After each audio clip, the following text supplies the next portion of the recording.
हे बघा कसं असतं, गर्वाचं घर नेहमी खाली असतं. रावणाला सुद्धा गर्व झाला आणि त्याचे लंका जळून गेली. कुणीच गर्व करण्याची आवश्यकता नसते.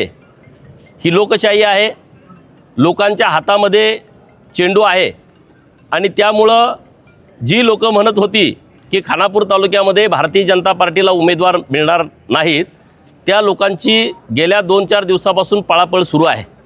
आमच्याकडे उमेदवार इतक्या ताकदीचे मिळाले आहेत आणि अगदी लोकांच्यामध्ये नेहमी सातत्यानं ज्यांचा खूप मोठा दांडगा जनसंपर्क आहे अशी लोक आहेत, दानशूर लोक आहेत.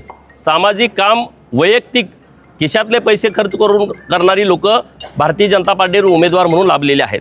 आम्ही नम्रपणे लोकांच्यामध्ये जाऊ, लोकांना विनंती करू, लोकांच्या समोर हात जोडू, त्यांचं पाय धरू आणि त्यांनी भारतीय जनता पार्टीसोबत यावं. यासाठी वैभवदादा, मी, सदाभाऊ असतील आणि आमचे सहकारी असतील, आम्ही मेहनत घेऊ आणि नक्की इथं लोक आमच्यासोबत येतील. लोकांचा कल बदलतो आहे आणि आता वातावरण पण खूप चांगलं झालेलं आहे. तर आमचं करंजे जिल्हा परिषद गट असेल, भाळवणी जिल्हा परिषद गट असेल, नागेवाडी आणि लेंगरे जिल्हा परिषद गट आणि त्यांच्या अंतर्गत येणाऱ्या सर्व 8 ही पंचायत समितीवरती आम्ही ताकदीनं लढवतो आहे.